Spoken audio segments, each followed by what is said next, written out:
la neutralité médiatique en Côte d'Ivoire.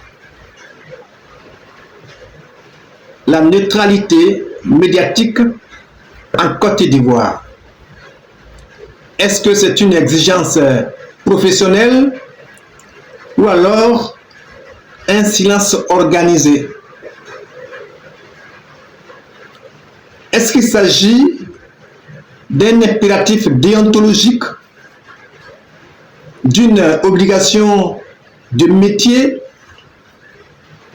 de la prudence professionnelle ou alors d'une omission, je veux dire volontaire, c'est-à-dire une discrétion organisée, coordonnée?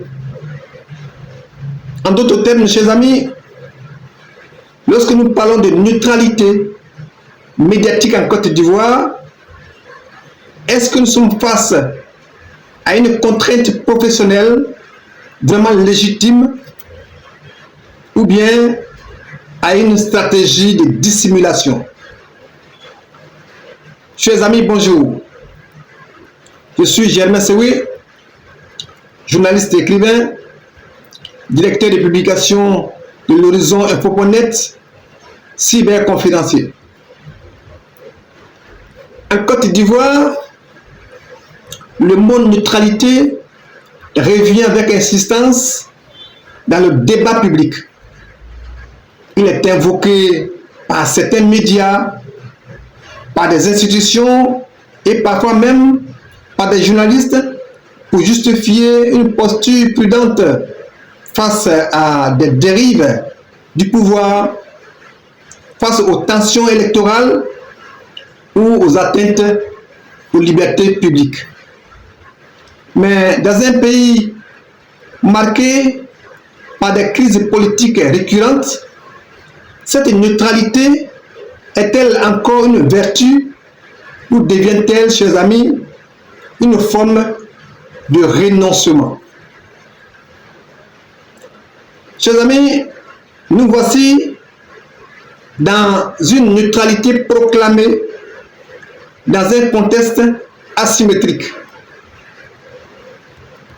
Dans l'idéal, on peut dire que le journalisme ivoirien se veut équilibré, se veut factuel et responsable. Pourtant, la réalité du terrain est loin d'être neutre. L'accès inégal à l'information, la pression politique, la dépendance économique des médias et la fragilité du statut du journaliste créent un environnement profondément déséquilibré. Oui, dans ces conditions, prétendre que tous les acteurs se valent et méritent le même traitement, cela relève, s'il vous plaît, et souvent de la fiction. De la fiction. Lorsque le pouvoir bénéficie d'un accès privilégié aux médias publics, que certaines voix critiques sont marginalisées ou judiciarisées, la neutralité affichée contribue à normaliser l'inégalité du débat. Chers amis, c'est pourquoi nous parlerons de neutralité comme paravent face aux abus. En Côte d'Ivoire, la neutralité est fréquemment utilisée pour éviter de nommer les responsabilités. Lors des crises électorales, des contestations sociales ou des décisions, controversées, certains médias se réfugient derrière des formules vagues telles que les deux camps s'accusent, chacun revendique sa vérité. Or, les faits ne sont pas toujours symétriques. Ils ne se valent pas toujours. Les situations ne sont pas toujours comparables. Les responsabilités non plus. Elles ne sont pas toujours équivalentes. C'est une neutralité de langage devient alors un paravent, un prétexte, un bouclier rhétorique. Elle protège le journaliste des représailles, de la vengeance, de réactions punitives, mais elle prive le citoyen d'une lecture claire de la réalité. Elle entretient la confusion plutôt qu'elle n'éclaire. D'où la question de savoir s'il faut informer sans fâcher ou informer pour comprendre. Chers amis, le journalisme ivoirien est confronté à un dilemme permanent. Un dilemme permanent.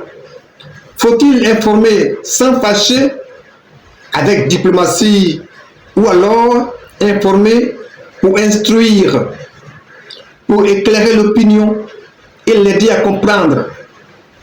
La neutralité dans ce contexte est parfois synonyme d'autocensure, de silence volontaire, de prudence même excessive.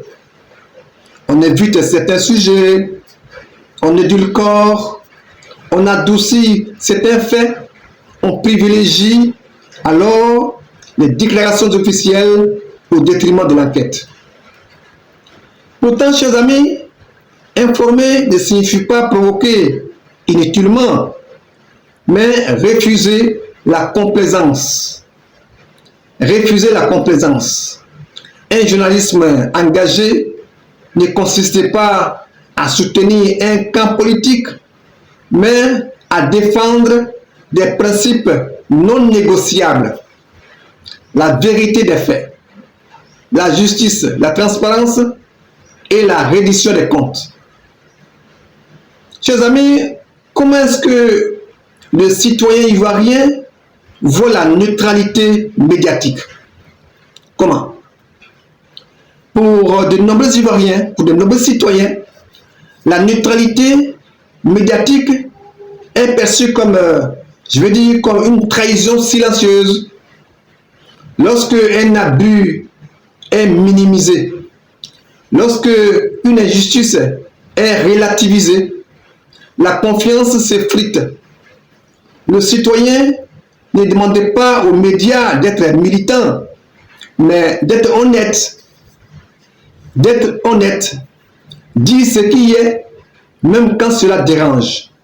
Dans un pays qui se veut démocratique, le flou médiatique est un danger. Il affaiblit la démocratie et nourrit la défiance. Chers amis, on peut dire en conclusion qu'il faut dépasser la neutralité de confort. Il faut dépasser la neutralité de confort.